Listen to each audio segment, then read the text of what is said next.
noite. O primeiro escalão recebe hoje o jornalista, escritor e professor da Fundação Getúlio Vargas, João Vilaverde. O João acaba de lançar, em parceria com o economista e empresário José Márcio Rego, o livro Bresser Pereira, Rupturas do Pensamento, que é uma autobiografia de Luiz Carlos Bresser Pereira, um dos principais economistas brasileiros, um dos mais críveis e renovados economistas do país. O João tem na bagagem uma experiência de diversos anos como repórter político em Brasília, trabalhou no jornal Valor Econômico, no estado de São Paulo, e hoje atua também como professor da Faculdade Getúlio Vargas. É membro de diversas entidades, passou pela Columbia University em Nova York como pesquisador visitante, é formado, é especializado em administração pública e governo, e atualmente é doutorando em administração pública e governo também na Fundação Getúlio Vargas. Muito obrigado, João. Vamos falar do livro, das suas atividades agora como escritor. Vou retomar também o seu período como repórter político em Brasília e a sua nova atividade como professor na Fundação Getúlio Vargas. Para participar dessa entrevista com o João Vilaverde, eu convidei o jornalista Delcy Lima, que é publicitário, jornalista, professor de telejornalismo das Faculdades Integradas Alcântara Machado durante 25 anos, é coordenador de cursos de marketing e comunicação da Universidade Estácio de Sá e também diretor do programa Código de Honra, que foi exibido pela TV Justiça. Obrigado, Delcy. Obrigado, João. Vamos começar. João, eu gostaria de começar a entrevista perguntando o seguinte: o Bresser Pereira foi ministro da Fazenda no governo José Sarney, participou também como ministro do governo Fernando Henrique Cardoso, e ele lidou em Brasília, nesse período, com a esquerda, com a direita. Quais as lições que podemos depreender deste período do economista Luiz Carlos Bresser Pereira, enquanto ministro de Estado em Brasília? O que você pode dizer sobre isso? E de repente, o que você pode falar para estabelecer um pêndulo de equilíbrio econômico, político e social junto à sociedade brasileira a partir da experiência do Bresser Pereira? Obrigado, João. Tudo bem. Obrigado, Caetano. Obrigado, Delcy. É um prazer estar aqui no programa. Aceitei de bom grado e estou confortável desde a partida. Tem muita coisa que a gente pode depender dos períodos históricos em que o Bresser foi ministro de Estado em Brasília. Ele foi ministro do José Sarney, como você destacou bem, foi ministro da Fazenda, governo civil, o primeiro governo civil democraticamente eleito, ainda que pelo colégio eleitoral, depois de 21 anos de regime militar. E depois ele foi ministro 2 vezes nos 2 governos do Fernando Henrique Cardoso, 2 vezes eleito em primeiro turno, voto direto. O Bresser, quando ele foi ministro da Fazenda, em 1987, a gente estava atravessando um período crítico, né? A gente estava começando a fazer a Constituição, então a Constituinte estava a plenos vapores. Sim. Esse é um período histórico que a gente não pode jamais esquecer. A gente tinha convivido com uma Constituição ditatorial, que foi a Constituição de 67, depois emendada em 69, uma Constituição que não teve nenhuma participação da população brasileira. Homens e mulheres não optaram nada para fazer aquela Constituição. Já em 87, quando o ministro da Fazenda era o Bresser, aquela era uma Constituição, como é a que a gente tem até hoje, democrática. A gente pode não gostar, a gente pode gostar de algumas partes dela, não de outras, mas ela, todo mundo apitou.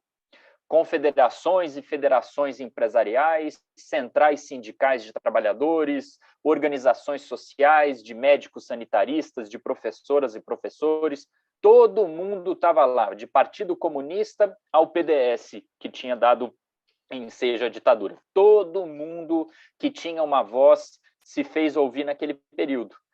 No entanto, tinha um governo para tocar, que era o governo do qual o Bresser era o ministro da Fazenda. Então, havia uma enorme pressão sobre o governo e sobre ele em específico de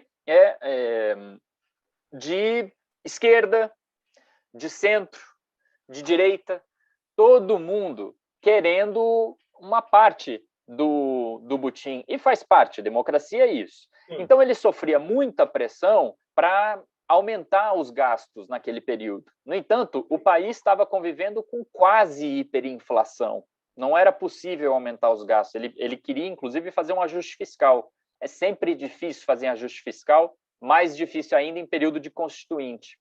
Além de tudo, o governo Sarney tinha cometido um grande erro, que o próprio Sarney reconheceu depois diversas vezes, que ele se arrepende de ter feito o que ele fez, que foi ter declarado a moratória da dívida externa. Na hora que ele declarou a moratória da dívida externa, que era um problema muito grave no Brasil naquele período, os credores internacionais, nos Estados Unidos, na Europa, não queriam conversar com o Brasil. Então, o Bresser tinha que retomar as conversas com os credores internacionais. E tinha mesmo, não tem jeito. Então, um período muito complicado. E no governo Fernando Henrique, muito diferente. Difícil, é sempre difícil fazer governo no Brasil, mas muito diferente. O Bresser foi por 4 anos ministro da Reforma do Estado. A missão dele, ele concluiu fazendo uma emenda constitucional que foi aprovada no Congresso Nacional, está lá na Constituição, ele que escreveu, permitindo que o Estado fosse mais produtivo, mais ágil. E depois ele foi ministro da Ciência e Tecnologia, também do governo Fernando Henrique. Um outro período histórico difícil, como sempre é, mas um período mais leve do que no governo Sarney. Para concluir, Caetano, o que eu acho que tem de grande lição daqueles 2 períodos muito diferentes, mas que a gente pode tirar de hoje, é o seguinte: pressão sempre há. Pressão é do jogo. Democracia é pressão. O Estado, e quem está lá no Estado, está lá para receber pressão, para assimilar a pressão e para saber dialogar com a sociedade em relação a essa pressão. Perfeito. João, se você não sabe lidar... Diga. Não, antes de passar a palavra para o Delcy, no seu livro, o Bresser Pereira revela que teve algumas decepções no governo enquanto ele foi ministro do Sarney e de Fernando Henrique Cardoso. Você pode falar rapidamente sobre isso? Quais são essas decepções? Ou quais foram? Sem dúvida. No governo Sarney, a principal decepção que ele teve foi dentro do próprio PMDB, que era o partido do qual ele era filiado. O PMDB, para quem está nos assistindo, a gente não pode esquecer, ele é o maior partido do Brasil hoje, 2021. Em 1987, ele era disparado o maior partido do Brasil. Em número de filiados, em importância, o Ulisses Guimarães, que era o presidente da Constituinte, era do PMDB. O José Sarney, presidente da República, era do PMDB. E a principal dificuldade que ele teve foi do próprio PMDB não querer fazer o ajuste fiscal. Já no governo Fernando Henrique Cardoso, as principais dificuldades que ele encarou foram com a esquerda, que tinha uma dificuldade grande de negociar a reforma do Estado que ele estava tentando fazer. Depois isso mudou e a relação ficou muito boa, mas naquele período isso foi bastante complicado, porque ele tentava negociar a reforma que ele queria fazer e, de fato, ele fez. Ele tentava, ele ligava para a CUT, ligava para os sindicatos, mas o pessoal não dava muita trela, não. Programa. João Delcy Lima, por gentileza. Primeiro, eu quero agradecer o Caetano Berdac, um grande amigo. A gente tem feito uma trajetória legal aí no programa Código de Honra que eu dirijo. Ele já várias vezes levou convidados para participar do programa, e agora é uma honra estar me convidando para participar desse bate-papo aqui com você, tá, João? Também, primeiro, queria te agradecer. O prazer é todo meu, Delcy. Eu recebi o livro do Caetano, estou dando uma lida no livro aqui. Legal. É uma aula de história, né? É uma aula de história. Eu vou pontuar algumas coisas que eu estou lendo no livro aqui, mas eu queria lembrar de 2 momentos aqui do Bresser Pereira, que o Bresser Pereira, sem dúvida nenhuma, ele se diz que não é político, né? Mas sempre foi político, porque sempre teve ali, da política ali. Eu vou lembrar só 2 episódios que eu estava lendo, que eu estou lendo no livro aqui. Um é do Plano Cruzado, que, por incrível que pareça, eu estava viajando, eu estava em Maceió com 2 amigos de infância, a gente estava de carro, e eu lembro dessa data, né, que foi o do Plano Cruzado, porque a gente estava assistindo a final da novela Roque Santeiro, o hotel inteiro parado, era a final da novela Roque Santeiro, acho que deu 90% de audiência na Globo naquela época, e em seguida veio o Plano Collor, o plano do Cruzado, e nós ficamos sem dinheiro no meio da viagem, porque mudou a moeda assim de uma hora para outra, então imagina. 2 adolescentes, tinha 18 para 20 anos, a gente estava fora, eu sou de São Paulo, a gente estava em Maceió nesse dia, e aí veio o RV, ninguém entendeu nada, aquela confusão. E isso, ele conta os trechos no livro ali, e depois também o Fernando Henrique Cardoso, a amizade, o relacionamento dele com o Fernando Henrique Cardoso, no Plano Real, né? Que aí acabou fazendo o Plano Real que estamos até hoje. Mas a minha pergunta aqui não é nem basicamente sobre o Bresser, né, do livro que você acabou de fazer agora, mas eu sou formado em jornalismo, né, e fui professor universitário, mas uma das coisas que me fascina no jornalismo são as entrevistas. Então, eu queria que você contasse, porque no livro está aquilo que pode ser falado, ou seja, aquilo que o Bresser revelou. Só que naquela conversa, né, de bastidores ali, tem algumas intrigas, algumas coisas. No livro, que tem perguntas e respostas, né, você faz junto com o parceiro também, com outro jornalista também, tem perguntas e respostas. Teve em algum momento saias justas ou coisas que o Bresser falou assim, olha, isso daqui não vou contar nesse momento porque pode ser que mude a história. E ele acredita que ele tem assuntos para falar que muda a história mesmo. Então, eu queria que você falasse essa sua trajetória de fazer essa entrevista com ele, que deve ter terminado muito tempo para fazer isso. Então, contar um pouquinho como é que foi a dinâmica disso, a curiosidade de um jornalista e de um professor universitário. Muito legal, Delcy. E adorei ouvir tua história pessoal de como é que foi quando teve o Plano Cruzado. Para quem está nos assistindo, deve lembrar, e quem não lembra não tem problema nenhum, a gente teve uma série de planos, né? O Cruzado foi apenas o primeiro deles. A gente teve o Plano Cruzado, Cruzado 2, Plano Bresser, Plano Verão, Plano Collor, Plano Collor 2, até o Plano Real chegar e ser um sucesso, né? O Plano Real é um sucesso tremendo. A gente saiu de inflação de 2.553% em 93 para inflação de país normal a partir de 94. Né? Bem, tendo dito isso, Delcy, o livro, ele como você reparou bem, ele é em perguntas e respostas. Ele é um livro de entrevista. A gente gastou quase 3 anos fazendo Esse é um formato pioneiro, né, João? Todas elas foram... É um formato pioneiro, essa autobiografia de perguntas e respostas. Eu não... Talvez seja, Caetano.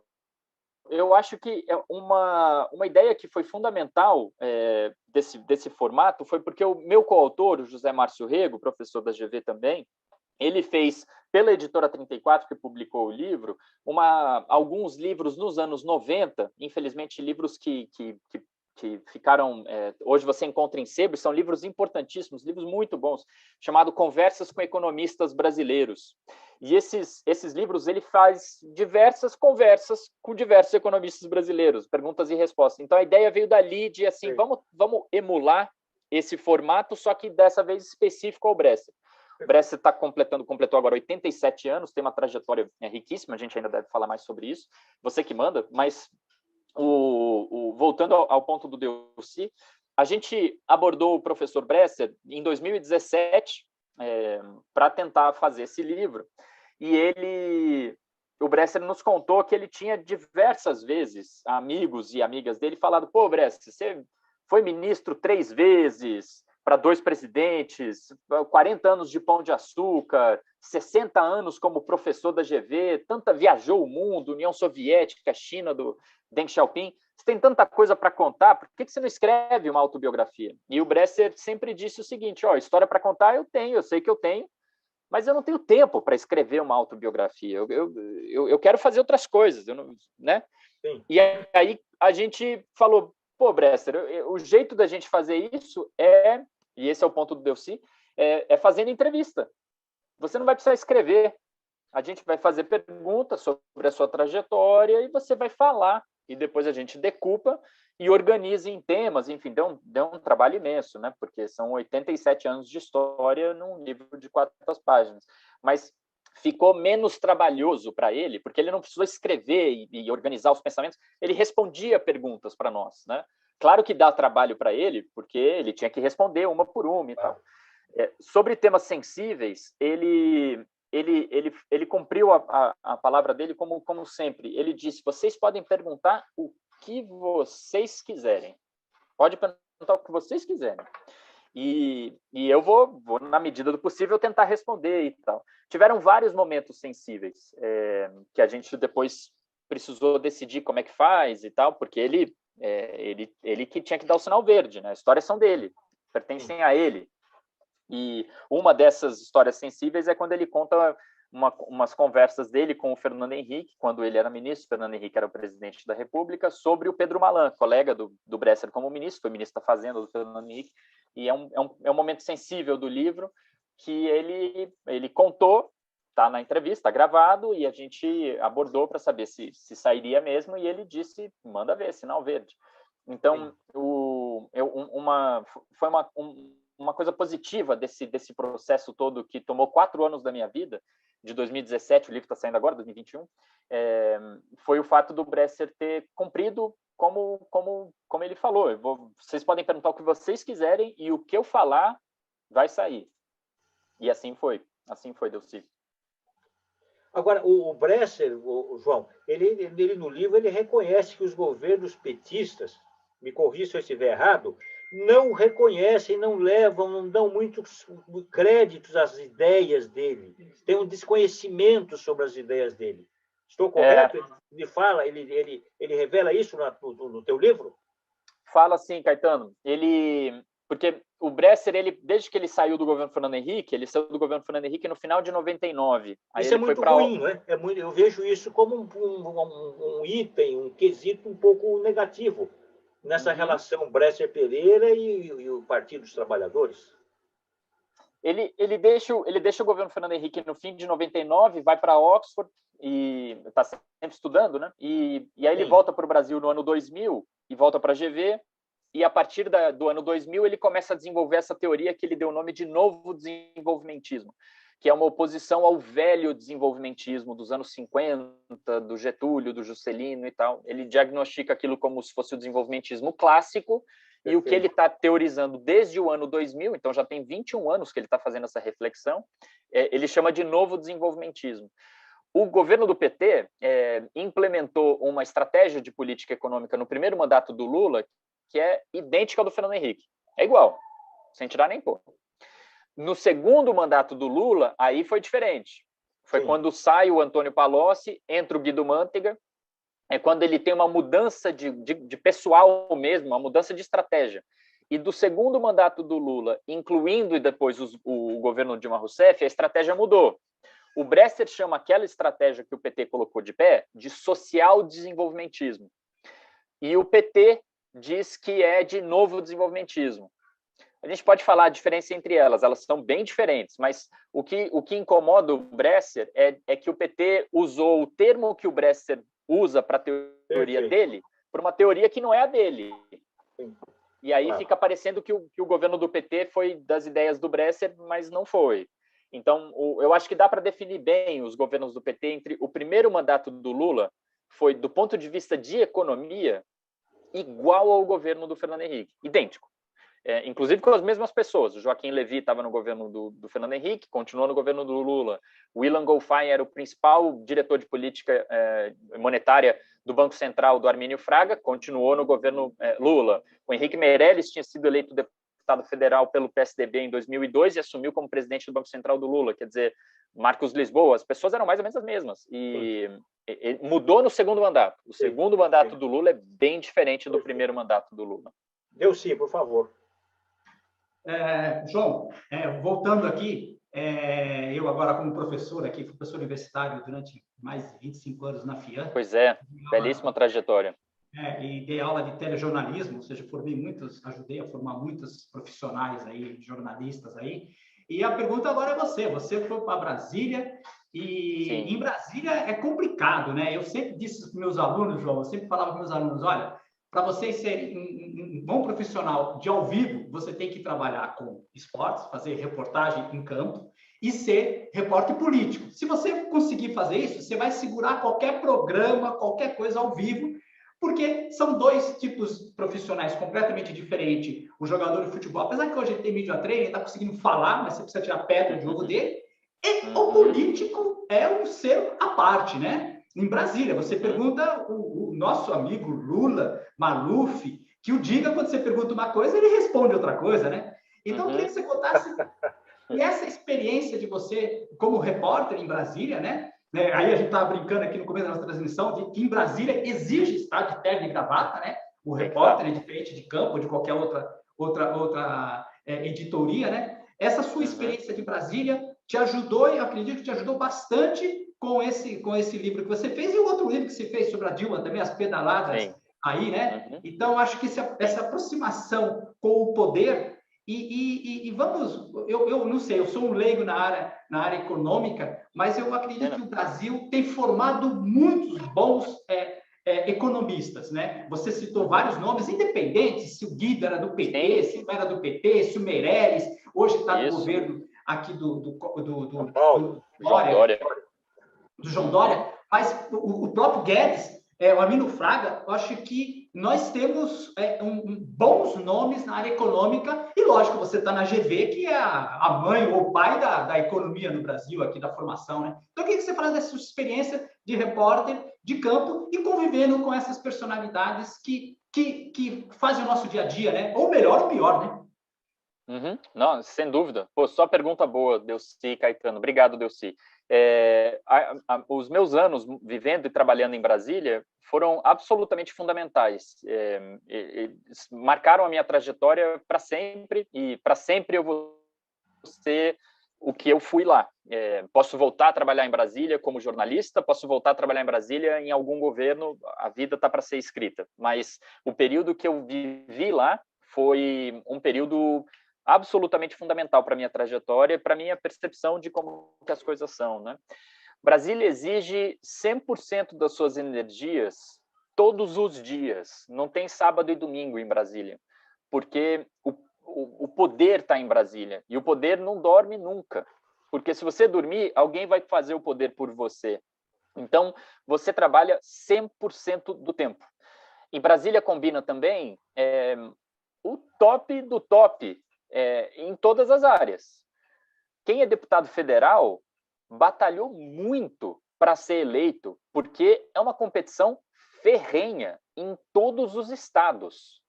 Então, todas as deputadas e todos os deputados que lá estão são vitoriosos na sua carreira. A carreira dessa pessoa é ser político. Se ela chegou lá, ela é um vitorioso. Eu estou sendo bem pragmático, não estou dizendo se é bom ou ruim, tá? A esquerda, direita e centro são vitoriosos que chegaram lá. Para senador, sem emitir julgamento. Para ser senador, mais difícil ainda. Para ser ministro de Estado, para ser secretário executivo de ministério, para ser presidente da República. Então, toda essa máquina é uma máquina de pessoas que são profissionais no que fazem e sabem que estão no olho do furacão. Sabem disso. Todo mundo quer estar onde está aquela pessoa. Então, a pressão é absurda. E, ao mesmo tempo, estão todos e todas lidando com dinheiro público, com imposto e com dinheiro arrecadado com emissão de dívida de título público.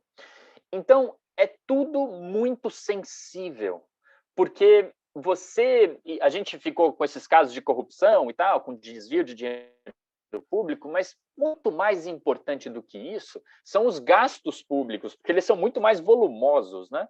Então, o uso de dinheiro para pagar aposentadoria, o uso de dinheiro para pagar seguro-desemprego, o uso de dinheiro para pagar uma ponte, o uso do dinheiro público, ele é muito sensível, porque ele é arrecadado do dinheiro de um sujeito em situação de rua que compra um saco de batata frita com dinheiro de esmola.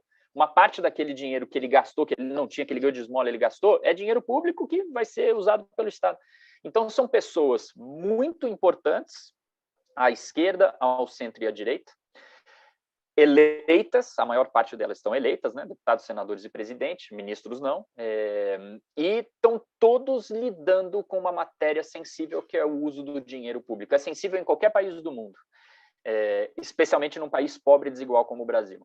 Então, isso me formou, porque eu precisei acessar essas pessoas todos os dias, em todos os anos que eu morei lá em Brasília. Obter informações, checar se as informações que eu tinha estavam corretas ou não, estabelecer laços de confiança. A pessoa tinha que confiar em mim e eu tinha que confiar nessas pessoas o tempo inteiro. E eu fazia isso primeiro pelo valor econômico, depois pelo Estado de São Paulo, o Estadão, competindo com pessoas que estão no Globo, na Folha de São Paulo, em outros canais de televisão e rádio. Então, a competição também entre jornalistas é muito forte, te faz melhor, porque você está competindo com gente muito boa, mas você não desliga, 100% do tempo você está trabalhando. Sobre os economistas, um breve comentário, assina embaixo, Delcy, o Brasil é uma fábrica de grandes economistas, homens e mulheres, uma fábrica. O Plano Real, a gente nunca pode esquecer, ele é uma joia de pensamento econômico, 100% brasileira. O Plano Real nasceu da cabeça de 2 brasileiros, o Pércio Arida e o André Lara Rezende. E ele foi implementado também por uma equipe de brasileiros. Ele é uma coisa impressionante. A gente estava em hiperinflação e a gente passou a ser um país normal, de inflação de 4%, 5% ao ano, quando é ruim, como agora em 2021, a inflação está ruim agora, com 8%, 9% de inflação, mas 8%, 9% de inflação no ano, que é agora 2021, eram alguns dias em 1993, algumas horas. Então, a gente conseguiu acabar com a hiperinflação no Brasil por ideia de economista brasileiro. Ideia, pegou um pedaço de papel em branco, começou, se a gente fizer isso, se a gente fizer aquilo, se a gente o contrato e a moeda e o RV, é tudo criação humana. É uma coisa impressionante. Então, a gente nunca pode esquecer a esquerda, ao centro e à direita, o nível dos nossos economistas é extraordinário. João, o Delcy acabou de mencionar o teu livro, escrito em 2015, Perigosos Pedalados, uma história que detalhou uma crise política que inundou na queda da então presidente Dilma Rousseff. Qual é a releitura que você faz sobre esse livro que você escreveu em 2015? São 5 ou 6 anos, não é? Hoje. Ele ainda é tem um conteúdo atual? Obrigado pela pergunta, Caetano. Eu escrevi com esse objetivo. Eu não dou minha opinião em nenhuma página do livro. Perfeito. E não dei minha opinião em nenhuma ocasião desde então e também não vou dar aqui. Eu sei que você não me perguntou, mas se perguntasse eu não daria. Porque eu trabalhei nesse processo do impeachment da Dilma Rousseff o tempo inteiro como repórter. Todo aquele período eu fui repórter.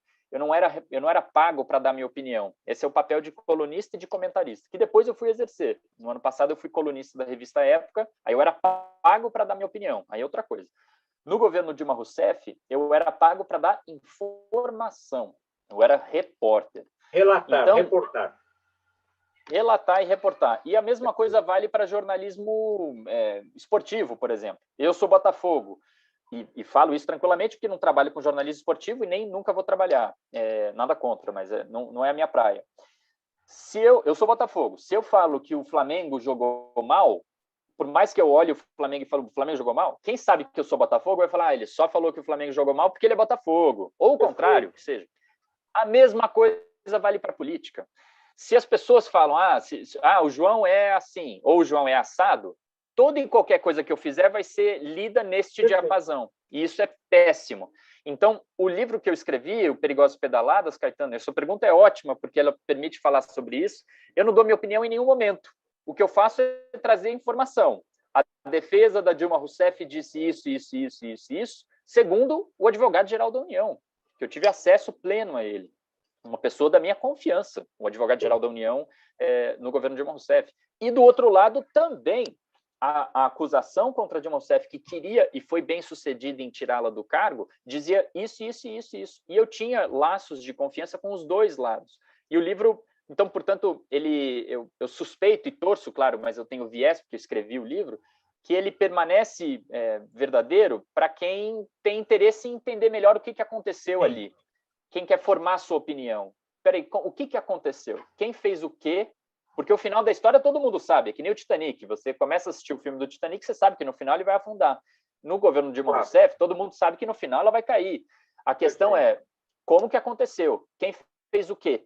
E aí você pode terminar o livro e falar, eu discordo, acho que ela não deveria cair, ou termina o livro e pensa, concordo, eu acho que ela tinha que cair. A opinião, cada um tem a sua, mas o meu papel ali foi desempenhar o de entregar informação. Eu sei. Olá, João. Eu aqui de novo vou fazer uma provocação para você aqui, tá? Eu dirijo o programa Código de Honra e nós fizemos um programa e num dia anterior nós almocei junto com o Miguel Reale Júnior, né? Que estava participando do almoço e ele estava dando entrada no impeachment que surgiu ali toda aquela, junto com a Janaína ali, né? Das pedaladas perigosas ali da Dilma. Uma perguntinha para você aqui. Corremos o risco de ter umas pedaladas aqui, não na parte econômica, mas em outros sentidos com o atual presidente aqui, também sem juízo de valor, independente da posição política ou não. Hoje nós estamos aqui envoltos numa CPI, que para mim ela tem um objetivo dessa CPI, E eu queria saber, hoje o João Vilaverde escreveria um livro, Pedaladas, Perigosas Pedaladas, barra a tal assunto, presidente, independente, que é o Bolsonaro, ou que fosse hoje? Nós corremos esse risco hoje? Sim e não, Delcy. Quanto a especificamente pedaladas fiscais, o risco é baixíssimo por uma questão um tanto evidente. Como a Dilma caiu por isso, nenhum presidente vai fazer isso de novo. Isso não.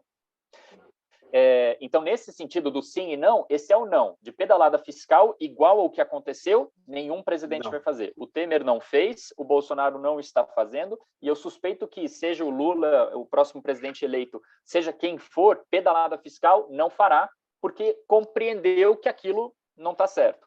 Aliás, a própria defesa do governo Dilma Rousseff admitiu que era ilegal. Mas reforçava que isso não era o suficiente para tirar do cargo a presidente da República. Não era a responsabilidade dela, mas do ministro da Fazenda dela. Essa foi a defesa dela. Só estou falando em voz alta o que é formal, o que é dado, né? Agora, o sim. Que pode ter impeachment do atual presidente? Pode, sem dúvida alguma. Não será por conta de pedalada, será por outra razão. Mas, sem dúvida alguma, presidente da República pode ser afastado do cargo. É constitucional, é legal. Desde que tenha cometido um crime de responsabilidade. E quem decide isso? Não sou eu, não é o Delcy, não é o Caetano, não é você que está assistindo. É o Congresso Nacional. Tudo isso está na Constituição. Então, se o Congresso Nacional entender que o atual presidente da República cometeu crime de responsabilidade, seja na sabotagem da vacinação, né?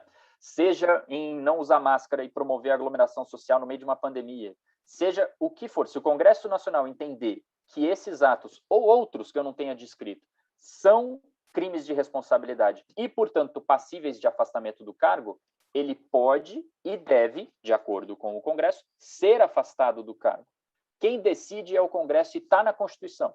Então, a gente pode, sem dúvida alguma, concordar ou discordar do Congresso.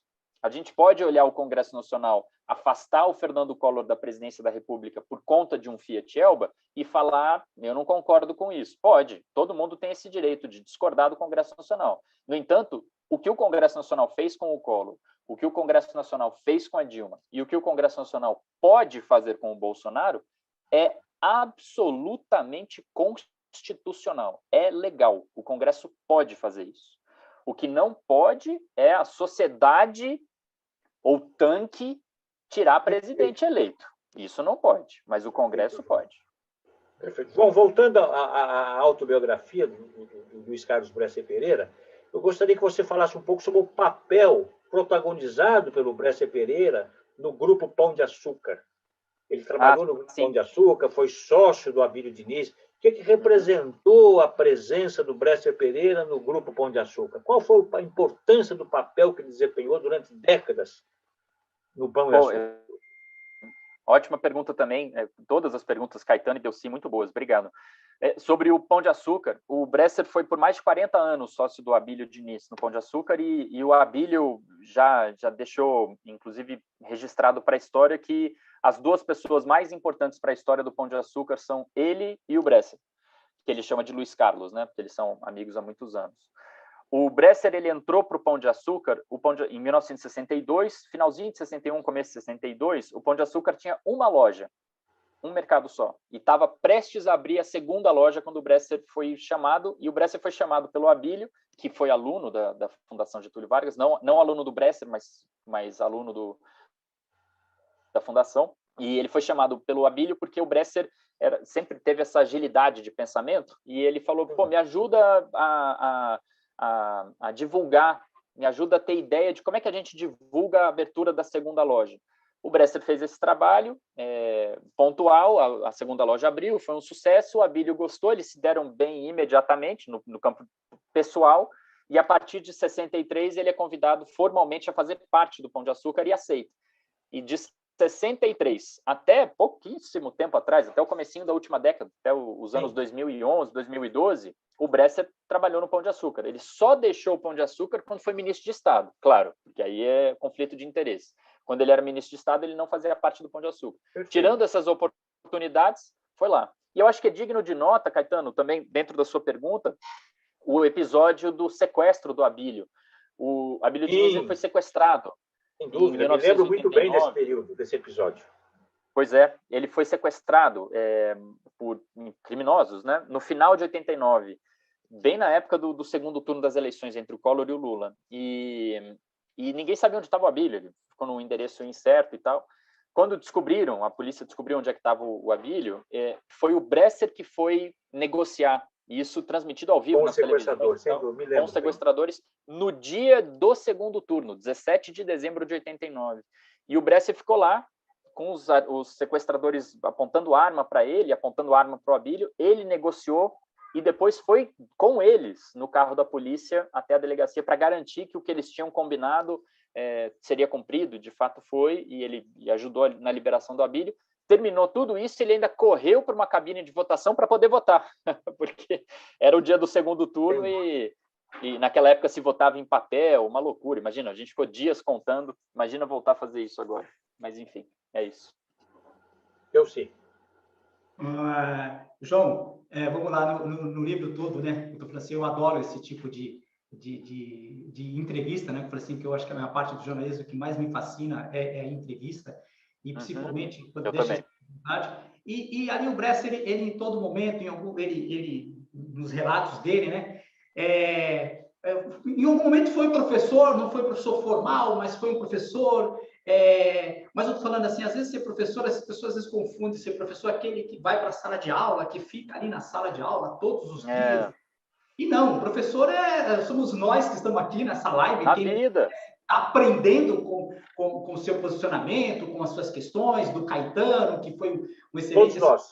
Sempre trabalhou com uma assessoria de imprensa. Então, eu queria trazer você um pouco para cá, porque você agora está enveredando, ou não, você é um estudioso, né? Você hoje participa do grupo da GB, você está lá no mestrado, fazendo seus trabalhos, estudou fora do Brasil, e eu também, hoje, eu me formei na FIA em Publicidade, em Jornalismo, e valorizo muito essa profissão de professor, que eu acho que é quando a gente aprende algumas coisas, quando a gente fala. Eu tenho orgulho de falar dos meus alunos que hoje estão fazendo sucessos, que ganharam a vida aí em todos os lugares, Globo, Bandeirantes, Folha, Estado, que me deixa muito feliz. Fantástico. Eu queria que você falasse um pouquinho sobre a profissão de ser professor, de estar hoje coordenando os cursos lá na GB. E depois, no segundo momento, eu vou fazer uma outra pergunta que é mais relacionado ao EAD. Mas eu queria que você falasse isso, dessa sua participação hoje, nessa outra área que imagino que para você também é fascinante.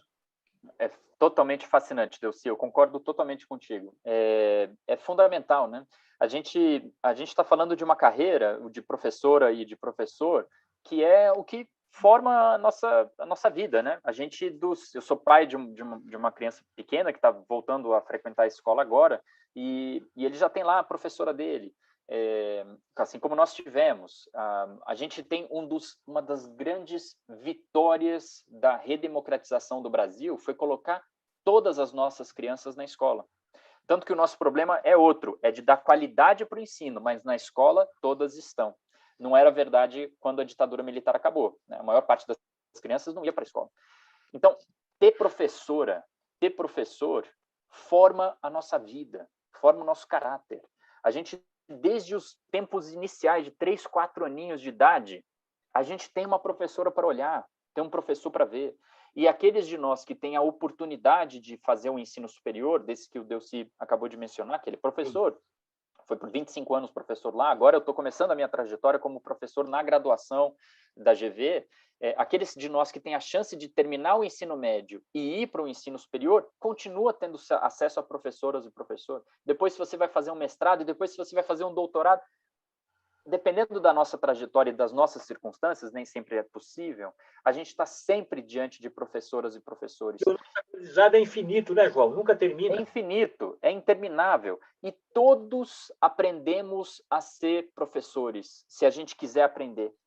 Porque é a forma da didática, é como transmitir o conteúdo, é saber exercer a empatia, é olhar no rosto do outro e perceber se a pessoa está de fato entendendo o que você está falando, e aí você tenta de outro jeito, é fazer uma piada para deixar a pessoa relaxada, à vontade com você. Isso tudo tudo, são técnicas da vida, é de viver. Todo mundo que vive, né, e tem um mínimo de empatia, um mínimo de humanidade, gostar de gente, é possível de ser um bom professor. Então, eu subscrevo integralmente, Delcy. Caetano, deixa eu só complementar aqui, que eu acho que é importante. João, agora, antes de a gente começar, só que você tem um filho de 3 anos e eu tenho uma filha de 15 anos.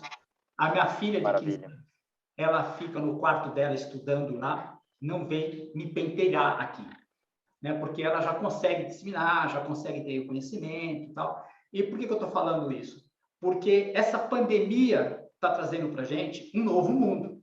Tanto é que nós estamos aqui fazendo isso que não fazia 2 anos atrás. Hoje, exatamente. Então, vou fazer 2 perguntas para você. Primeiro, porque o ensino à distância na graduação, hoje ele está 50%, praticamente 50% presencial, 50% EAD.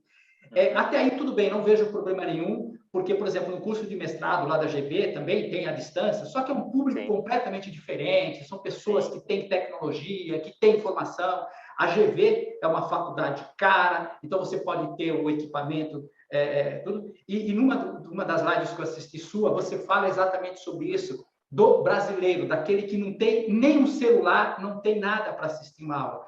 E quando você fez um comentário falando sobre o seu filho, né? Porque o seu filho requer a atenção do pai nessa idade e da mãe nessa idade. A minha filha já não, minha filha tem 15 anos. E você que está fazendo doutorado nos Estados Unidos, você não precisa de ninguém para te auxiliar. Então, eu queria que você falasse um pouquinho, que eu sei que você hoje está lá na GV, também está atento a essa modernidade. Super. Como que a gente cuida desta criança de 3 anos, que é o caso do seu filho, que precisa de atenção dos pais. E nós, que somos pais, nem lembramos mais de como educar os filhos.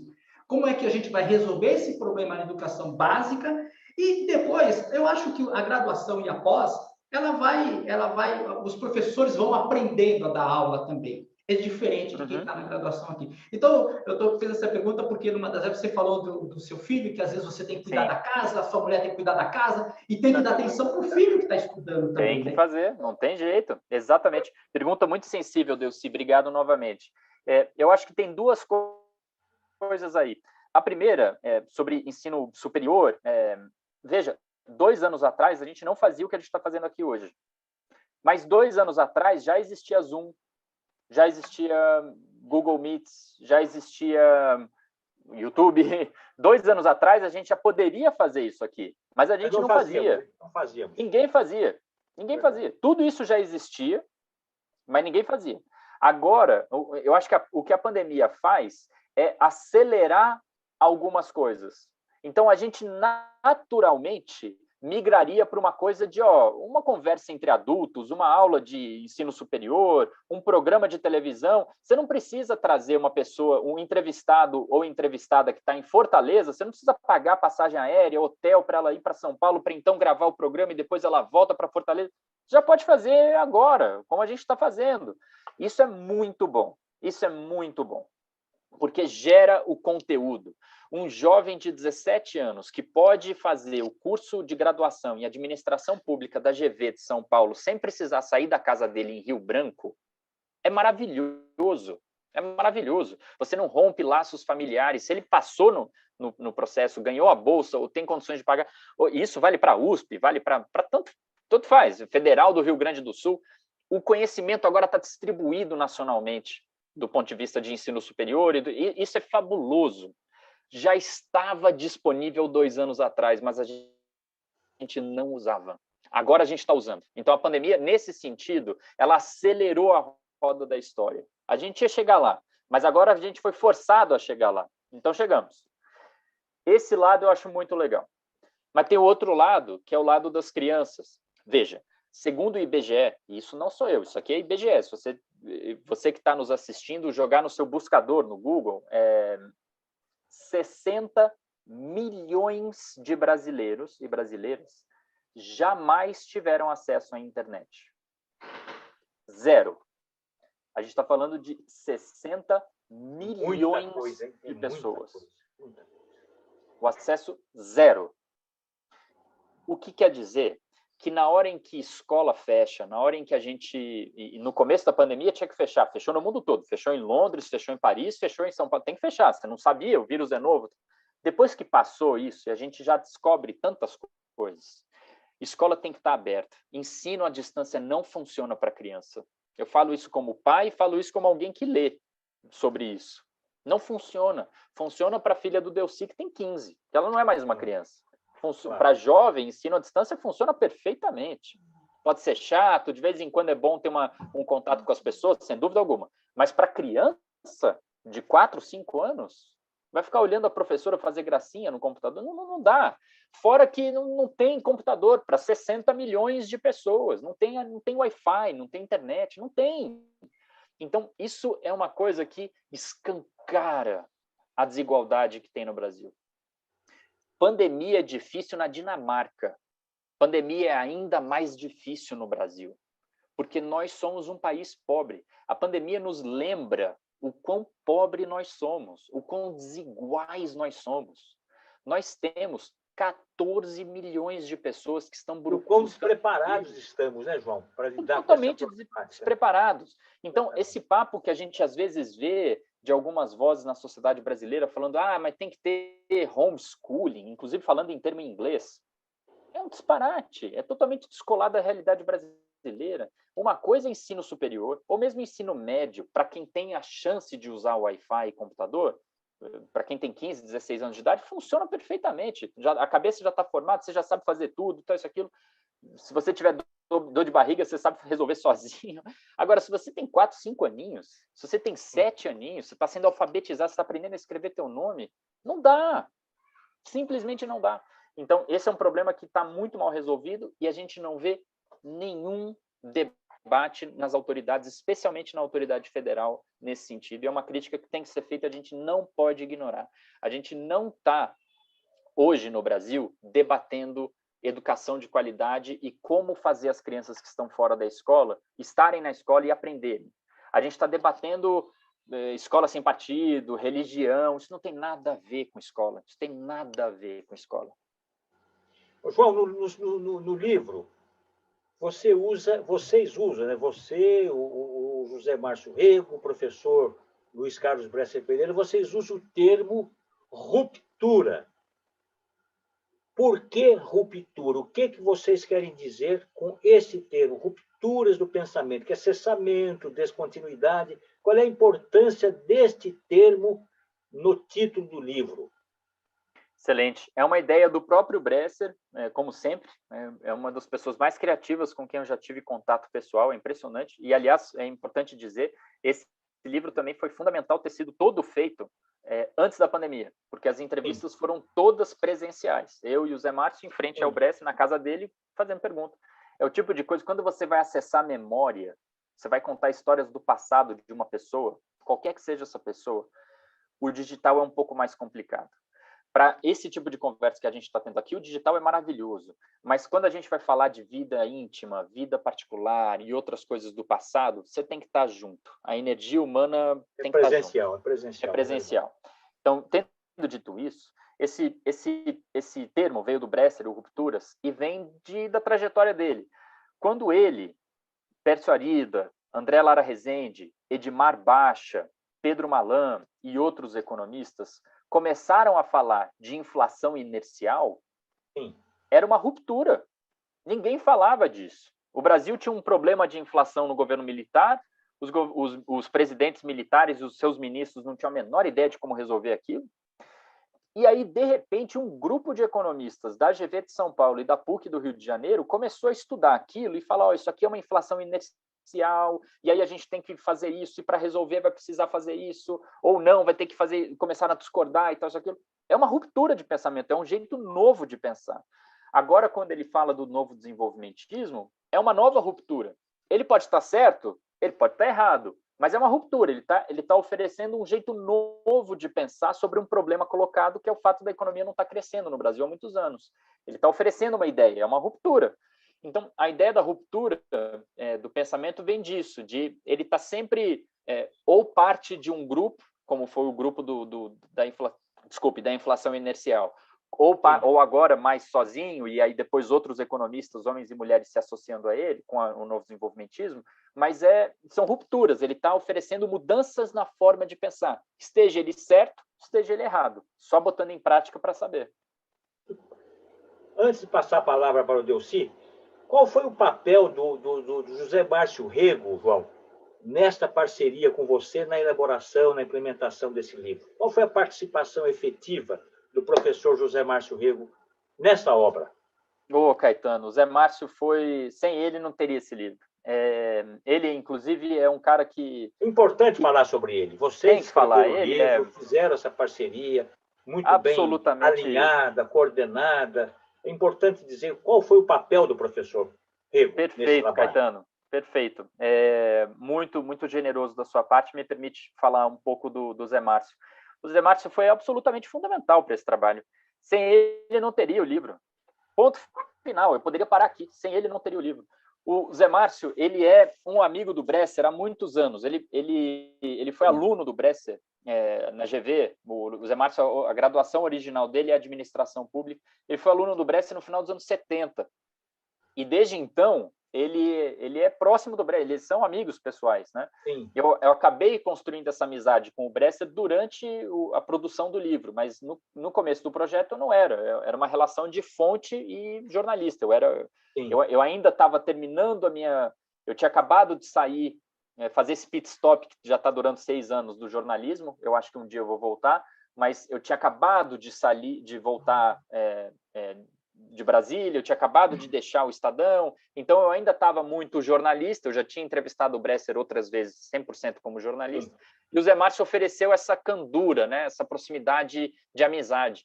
E a outra coisa é que a gente se complementa, e isso é muito legal em fazer entrevista em 2 pessoas. É muito, muito, muito especial.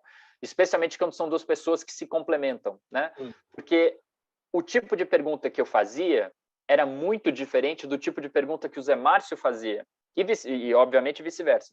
Então, isso permite uma conversa muito boa, em que o Bresser, no caso era o Bresser, mas podia ser qualquer pessoa, quando você recebe 2 pessoas te fazendo perguntas diferentes, você acessa áreas diferentes do seu cérebro. É muito rico, né?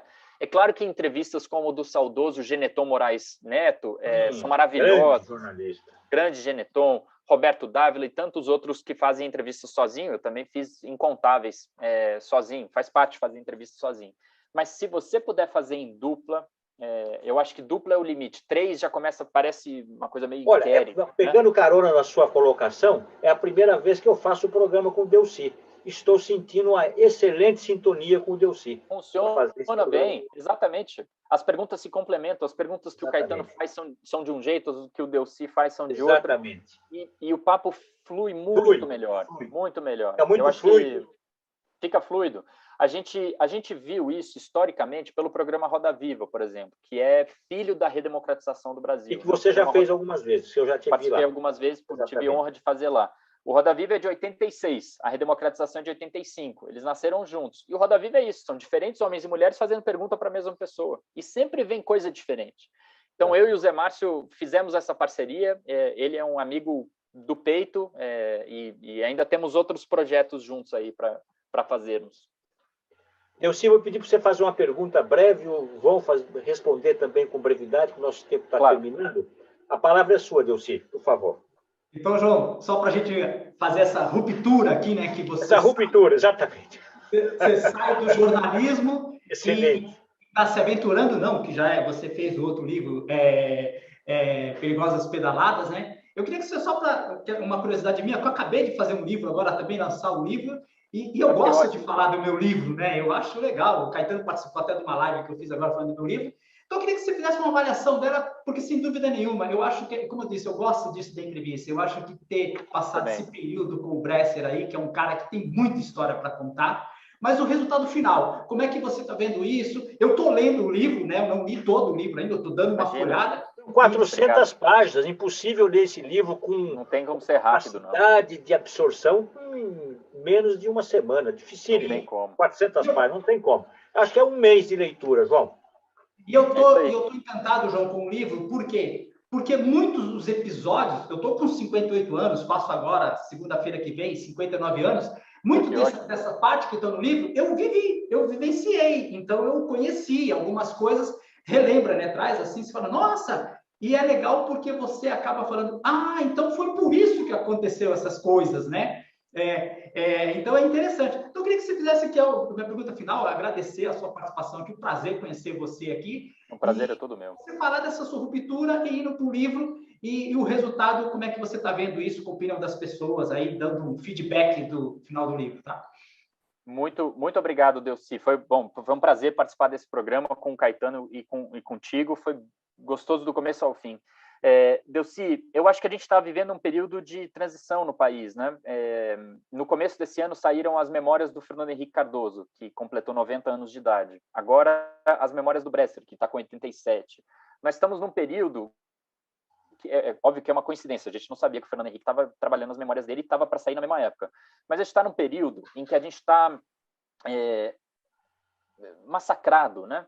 570 mil famílias perderam entes e amigos na pandemia, 14 milhões de homens e mulheres desempregadas. É um massacre, um massacre. A gente lembrar de histórias do passado, como que foi sair da ditadura, como que foi construir o Plano Real, como que foi colocar as crianças na escola, como que foi fazer o Bolsa Família. Isso é muito gostoso, porque faz a gente pensar. É que nem assistir jogo da Copa de 58 ou da Copa de 62. É gostoso, ver o João Gilberto. A gente olha e fala assim, caramba, olha o Botafogo jogando, que é a mesma coisa que a seleção brasileira. É brincadeira.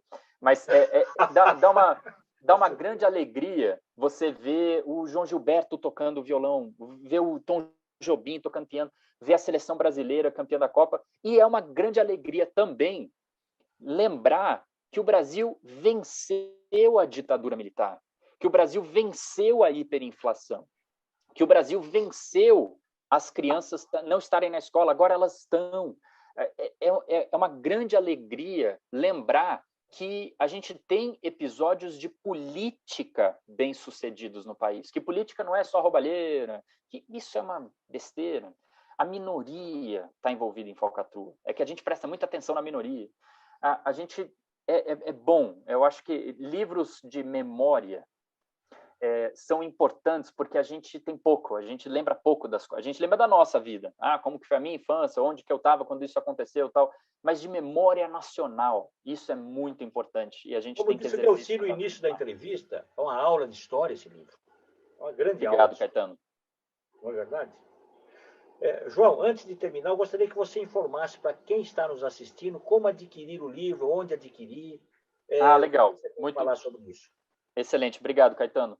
O Rupturas do Pensamento, ele acabou de sair para você que está assistindo esse programa. Você consegue encontrá-lo tanto na Amazon quanto em livrarias físicas, Saraiva, Cultura, Livraria da Travessa, Livraria da Vila, e também no site da própria editora que publicou o livro, a Editora 34, né? www.editora34.com.br. 34 o número mesmo, 34. E você, e todas as livrarias que você buscar, espalhadas pelo Brasil, você vai encontrar.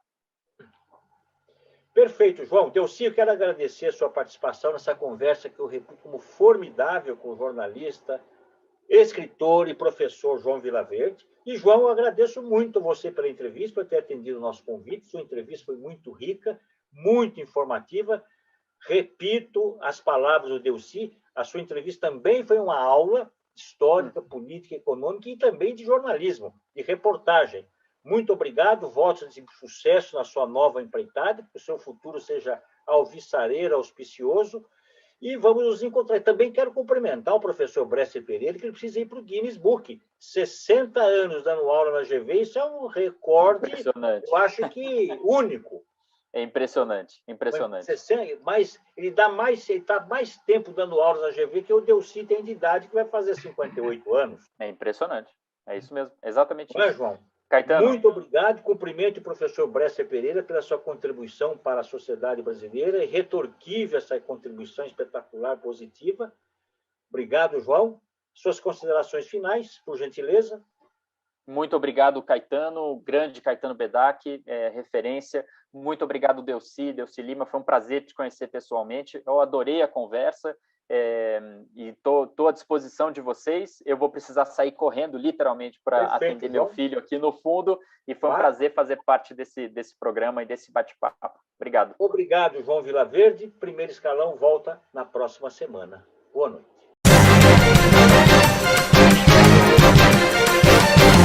Thank you.